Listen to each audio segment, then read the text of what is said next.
interview fascinating people who claim to be authors. But first, a word from our sponsor, Sandwich Masters. If you're ever on Jasara, check out Sandwich Masters, the best sandwiches in the galaxy. And if you want to be a sponsor, please see the words crawling across your screen now. Wait, what? Oh. I've just been informed there are no words scrolling across your screen. Don't worry, the person responsible for the subtitles has been sacked. Anyway, we're going to go over to State Farm to introduce today's guest. I think that's you, Josh. So, I thought you were State Farm. It was something like, hang on a minute. It was some insurance company. Oh, Liberty! Oh my gosh. So, we're glad to be back. It's been a while since we've been on our recording schedule.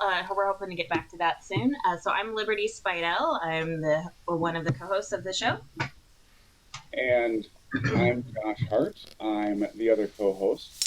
The guy in the red metal shroom shirt is... I'm not sure what his name is today. I'm Aaron DeMott, author of fine books like A New Threat and Inferno, available at Amazon and other fine book retailers. There we go. So today we have on the show Travis W. Inman. I'm saying the last name correct, right?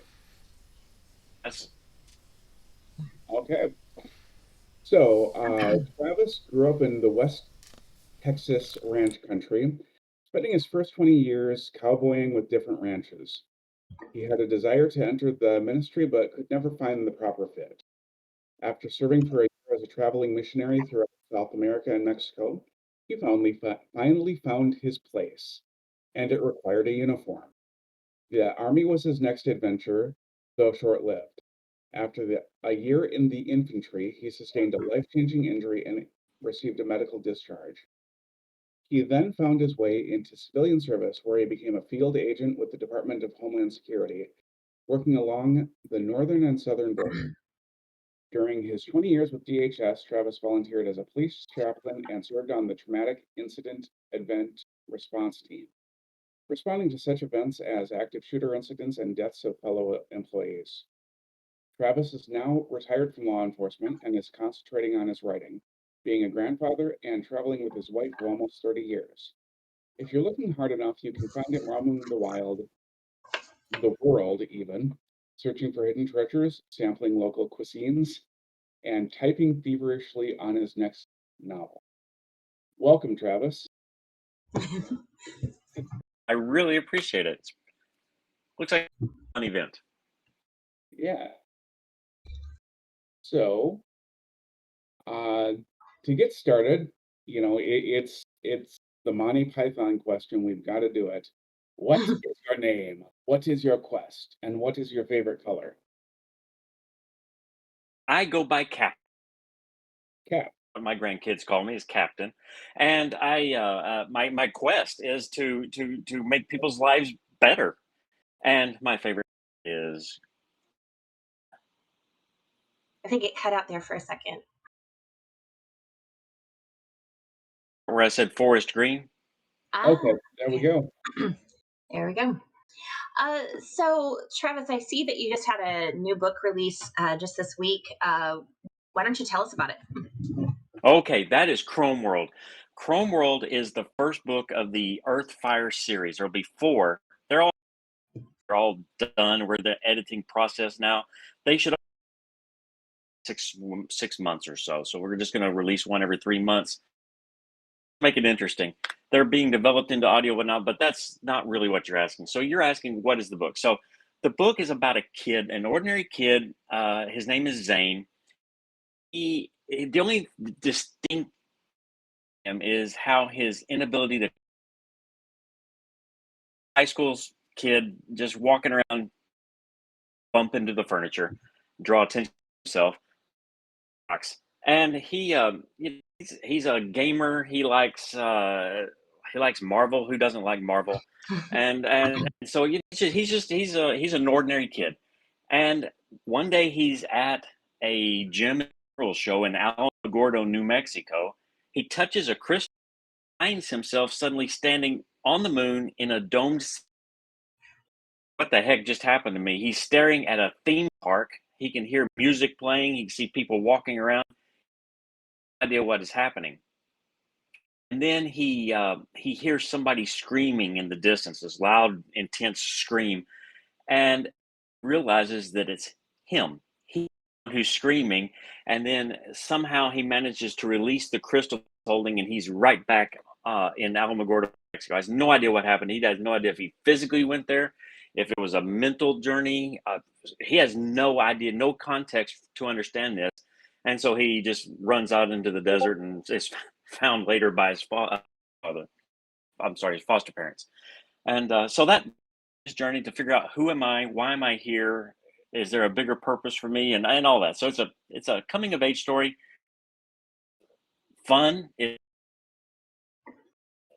it's great for people who have what would society would call a disability, what I opportunity, because I grew up with ADHD. I know opportunity when I see it. It was opportunity for the first 30 years. It was a disability. So I figured out what it was, and then I was like, oh, you know what? This is actually kind of cool. I can make this work for me. And so my honestly, my true quest is to help people with ADHD and other neurodivergences to live a fulfilling, happy, normal life. I have no idea what you're talking about. Oh, look, a squirrel.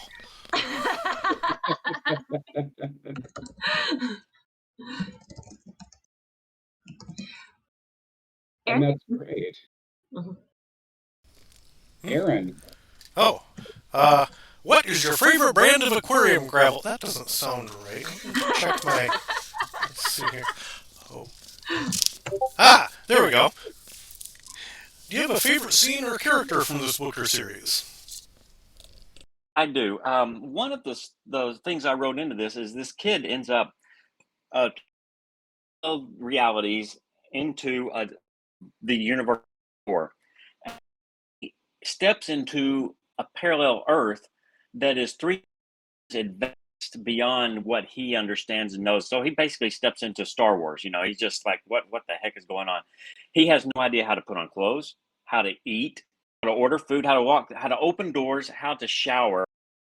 So he has volunteered to join the Space Force there and become a fighter pilot to help with the war effort that they're in. He's sent to a military academy to learn how to do these things, except he doesn't even know how to live. So one of his first tasks is to eat, and he know how to do it. And his drill sergeants are all business trying to get him to move faster, and he doesn't know what to do. So he takes this chunk of what looks like styrofoam, sets it on the counter, and watches everyone else. Everyone else tells it to eggs and bacon, and it transforms into eggs and bacon. Someone else makes kippered herring out of theirs, but his kid can, no matter what he tries to do, he cannot make it work. And so he calls the computer to help. Hey, the computer there is called Vicky. He says, Vicky, can you help me make breakfast? And so she tells him, yeah, sure. What do you want? And he said, well, I don't know what I don't, just make me something. And he said, even if at random, just make it. So she chooses number 462, and that transforms into fish egg, seaweed with habanero mint jelly, which now he has eaten. So it's a fun scene. The kid is soft creds, right? Everybody's watching.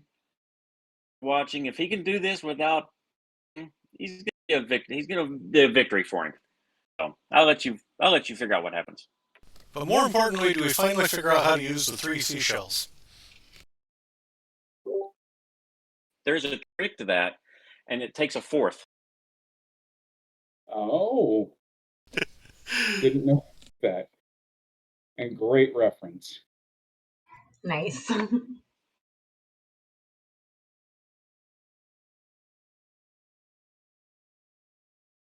think you're Wait, next. is it my question? Yeah, It is I my think so. This is like it. This is how we're like. We've been for 7 years. Yes, John, you're up now. We're total professionals around here. Um, so what's your editing process like? Do you self-edit, get others involved? Do you have favorite snacks or music that you listen to while writing and or editing? That sort of thing. So I do not trust myself to self-edit anything. I I put words on paper and other people make me look smart. So that's kind of how that works. But for this particular book, I started this journey, this Chrome World journey about 2008 when I first concept. The original idea behind it was to have a kid walk in uh, a world, a store of curiosity type thing, and he was going to find this ancient peace pipe that was stuffed with woolly mammoth fur, and he was going to take it, light it, smoke it, and it was going to transport him to the past magically. What could And then I possibly go realized, wrong? and then I'm kids smoking a pipe with. That's probably not. That's probably. I need to rethink this. So I there a group of people. I got um, the best teenagers that I could find, and I had them sit down and say, "All right, talk me through this. Let's figure out how do we make this happen." And together as a team, set out. So my editing group is a whole bunch of teenagers homeschooled. So so it's got some unique things Nice. happening there, right? So that it's going to be different. Um, but yeah, I do with my they do editing, or they do most of the editing, and I just agree to it. You know, that's just the way it is. Um, Cheetos. I love Cheetos. I really don't need to have Cheetos in my house because I can't stop eating them. That's like Girl Scout. Once you start, you can't stop. Uh, so music, right? We So apologize to Pringles for the copyright infringement. indeed. So when I'm writing, so let's say I'm writing a scene that's set in France, and I'm at a on a corner eating a croissant, and so what I do is I go to ambient music, ambient sounds that is similar to what setting I'm in. When I'm writing on ambient noise from the jungle or seashore, where is the setting? Because it distracts me horribly. I can only function with that kind of stuff going on. Okay. I think it's really cool that you get homeschoolers involved, because I'm sure, not only it's a benefit for you, but they're learning a lot about writing and editing and what it takes to put a book together too. So I bet that's a really cool experience for them as well. Exactly. It is an amazing experience because homeschoolers are like 2 years away from being brain surgeons. You know, that's so I was talented, homeschooled. I think Aaron was right? homeschooled, and we've all homeschooled our children Either at some that or point. evil masterminds. One of the two. I mean, there's That too. no limit to what they can do. They're not told by society that they're limited. They Mhm. love each other. They don't hate anybody. They're not catty or snarky. Well, they might be snarky, but they get along. They know how to cooperate with it, and it's just so much fun to work with homeschoolers. And they're weird. Yeah, and weird is good. Yep. I have no idea what you're talking about. And they so I was homeschooled back in the 80s, way back when it was not popular to homeschool, Yeah. and so Yeah. it was not a fun experience, but Yeah. Yeah. I but was ADHD, homeschooled. right? Yeah, I was homeschooled in the 90s, I think, as was Aaron. So, because he's only a couple of years older than me. So, yeah. So I Yeah, understand there was like 80s too. nobody doing it in the 90s. Yeah. So, so the next question is our dreaded marketing question. So, what does your marketing process look like? Do you go all out? Do you have a particular procedure you like to do? Are you still trying to figure things out? And so I approached this particular release with a very specific marketing plan, and I'm happy to share that with anybody in case it works. Right? Just, it might work. Who knows? So I've written, 5 or 6 other books, and I've never marketed them other than doing speaking engagements and selling books at the back of the convention center, which is that's the way to sell books. But that doesn't work. So um, search, I figured out out how to use hashtags. I even bought a collection of hashtags that are associated with young adult sci-fi listeners and watchers, and been figuring out how to use those. And I'm going using a marketing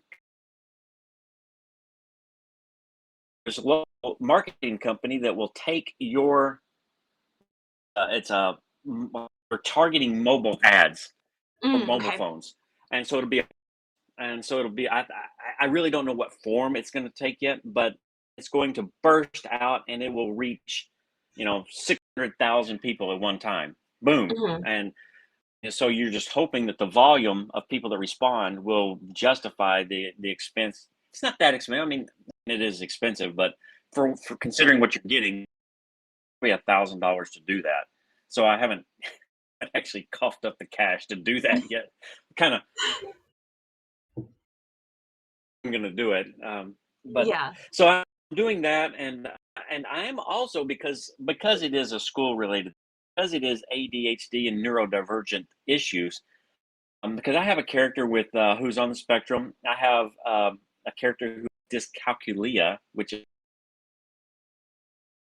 dyslexia. So I picked all the major topics and had each character have a different issue. And these people are they're basically of functioning in a normal society, but together their weaknesses make them stronger because they can Hmm. rely on each other to get them through. So that's the overall that weakness makes you is the only thing you is a weak becomes a strength when it's all you have left. Hmm. So I'm going to use that as hopefully as a platform to start speaking in public schools and homeschool uh,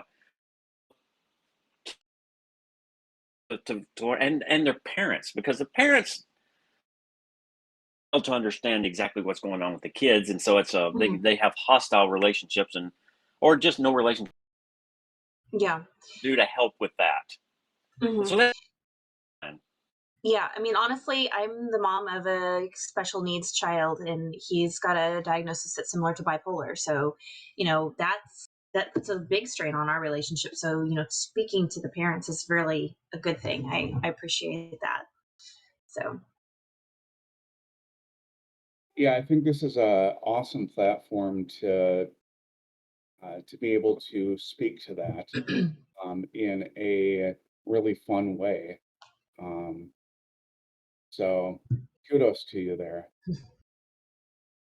so Oh, yeah. Aaron, I think Aaron needs to roll a d6, doesn't he? Oh, Yep, Aaron, roll a d6. no, Or I'll roll. I need to get a I can D6. Hang on a minute. I can roll a d6 if we need I've to. got one right here, maybe, possibly. All D&D nerds. money, big money, big D6 money. is hiding. There it is. Found the right one.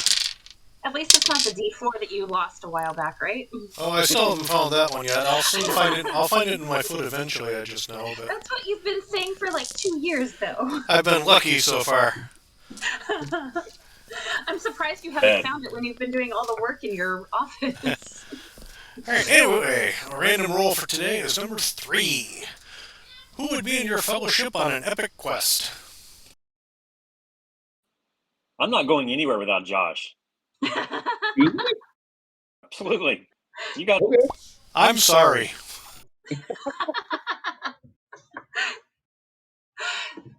So, if you had like three can't say people, no. People, you know what? Can Captain America be one of my three? This is fiction. You can pick America, I'm anybody you taking want. Josh, and I'm going to take somebody who. Okay, let's make it Fat Albert.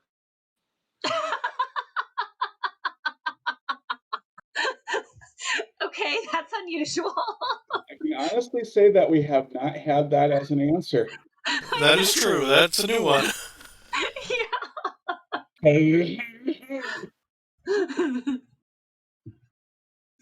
So, Yeah. so it does sound like you were going for a specific question that you wanted. So go ahead. What question did you want us to pick? Let me look at the list. See what I've got. I bet it's the aquarium gravel question. Yeah. Probably. Thinking, all right, so I'm thinking that we how about favorite book, right? There Okay. we go. Favorite book. Favorite book, um, What was that? You cut out for a Blood Print, second. be more precise. So you said the Half Blood Prince by okay. Okay. Because it did cut out for just as you were saying it both times. So So, why that one in the series? That one is the most raw of the books. I mean, it's cutting edge stuff. First, it's got that really cool quest where they go into the cave, and then that just set my imagination on fire. I was so envious. I wish I would have written that scene. And then that twist at the end where you don't know what the heck is happening. You just don't know. And so the tension of it in the books was horrible. And so it was a book you love to hate. Right I answer. that is an interesting answer. And then maybe it's from this book, but do you have a favorite quote from all of Spec Fic? You know what? I really like the one about the watery tart throwing a sword into the lake. But I can't. I never quote it correctly, so I won't try because I'll butcher it. But that's probably my favorite one. That and a substitution for or whatever. The one Han Solo says to Luke Skywalker. Yeah. I mean, he says a lot to Luke Skywalker. So Hockey kid. Ancient sword is no substitute for a good blaster. yeah, That's it. that one. So Travis, what's up next for you? What are you working on now? I'm concentrating on getting all those books, all 4 books, over to audio. But that's fine. The next writing project. So I've got a couple of things that I'm trying to decide. I wanted to do a story about people who are preppers, who actually in a thing goes dark and they don't know what's going on. Kind of like what was that show, Jericho? Mm-hmm. Yep. It's sort of like that, except it's just a family. This guy's been prepping his whole life. His family's been making, and now suddenly, like, here we are. This is our life. Thinking about doing that. I've been thinking about doing. I kind of wanted to write a TV show. I want to write a tragic sitcom. Like, did any of y'all ever watch MASH when you were little? Oh yeah. Yep. It's a tragedy. It's a comedy. It's all happening at the same time. So I want to set a TV show about missionaries who were living in Africa at a kind of a crossroads community, and all the warlords, the refugees, and all that stuff, plus things that are happening to them because it's a comedy, and so I want to write a sitcom. I have. I'm gonna. I don't know. I'm sure I'll figure something out. I'll probably YouTube it or to help me. I don't know. Whatever. I'll figure something out. Those are the kind of the directions I'm thinking of going. Fire series it's a Chrome World book, does really well. Let's throw a few more storylines out there on it too. Mhm. Okay. Yeah, definitely sounds awesome. And I know you mentioned that you were trying to get your books into audio. How has that process been going for you? Uh, Identities that I possess in real life. Um, uh, And of course, it cut out again. Yeah, it cut out again. I Can you hear us? Can you hear us? Yay, can hear you, Discord. Okay. You can hear but us? you can hear me, right? Now we can. Well, maybe it'll reboot while I'm telling you. So audio is something. My publishing company is Elk Lake Publishing, Hmm. and so I am the audiobook editor for Elk Lake. And so doing it is it's kind of a challenge. You got to find the right voice, and I accidentally stumbled across the right. person. Mhm. Lou is my narrator. Can't say enough stuff about her. She periodically goes live on Facebook and does little bits of the stories, and so it's fun. But it's a long process. The book is Mhm. probably going to be 15 hours long. It's a Mhm. very long book, and so it's great for people who like longevity. It's really tough on the narrator to do Oh 15 yeah. hours of narrate, because it takes about 6 or 8 hours of work to produce 1 hour of Mhm. recorded video audio. Yep. It's a hard process for her, Yeah. but it's going well. She's up to chapter. I think she's working on chapter 16 right now of 24, so she's almost there. Yeah. It should be out by October. Yeah. Okay. I've put my books through audiobook as well, so I know that it's a hard process, but it's a great process. And there's a lot of people, and I'm one of them, that I don't read a lot outside of audio. So, having that availability is great for people like me who we just don't have the time to sit down and Yeah, I gotta get around to doing that. read. Yeah, it's been an amazing boon. Um, Mhm. and I think that, a book like this is definitely going to draw more people in than otherwise might, just because the premise is so unique. So, Mhm. Yeah. I I definitely not. That's a tough thing to self narrate and do your own stuff. I Mhm. from actually doing it. I hire a professional, just Yeah. Yeah. because it's hard work. It really is. It really is. So I don't know definitely, how people do that. I mean, we have friends who are narrators, so it's just I'm constantly amazed at what they're able to do. So yeah. All right, Aaron, do you want to finish us out? I'd just like to thank all of our viewers for tuning in every day over the past few years. It's been a. Wait, what? What? Really? And who was talking? I've just been informed that we haven't actually been broadcasting every day the past 2 years. Um, Apparently, the power has actually been out at this location most of that time, which explains why the screen was so dark. Anyway, we'd like to thank you, valued viewer, for tuning in all the time. um, Travis, where can our listeners and viewers go to learn more about you and your body of work? I would say, which is www.traviswinman, one word.com. Okay. www part anymore, do they? Or should I I wide think it's web? pretty That would much. really be. I think it's kind of implied anymore. Yep. That's kind of a long topic, but we'll try to get that linked somewhere here. Uh, Unfortunately, not in a subtitle because that guy's been sacked. So So I did Aaron put is Interesting. IT, for for our viewers on Twitch, I did put that in our stream chat. So and you we'll guys, also have it on our LDK page on Facebook. yeah. I'll So try and you should. remember to put that in the YouTube link in the description too. Hopefully, So.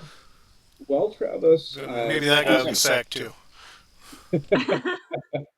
just You wanted to say can't keep calling your children the editors, Aaron. It's just not But they're okay the only anymore. people we can afford. True. I'd say homeschoolers like Travis did, but your kids are homeschooled, so no, I thank you so much for being on, Travis. It's so wonderful to hear from you and to learn more about your books, and we'd love to have you back at some point. So, is there anything else you want to say to our viewers? This was fun. This was a blast, and honestly, it's a new podcast for me. So I've discovered a whole new group of people to hang out with. So it's fun.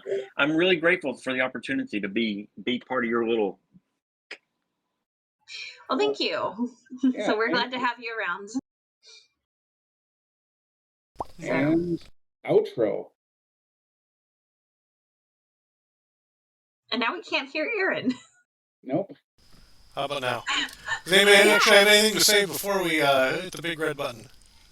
No, go ahead and hit the big red button. See you later. Actually, Oh, wait, Oh, wait, actually, wait. actually, In 2 weeks, we are recording with Becky Dean, a new young adult author and future sci-fi author. So we'll be broadcasting on the 24th of September around the same time. Yep. And in the meantime, we're going to flog the person responsible for the Discord servers. See everybody later. Bye, guys.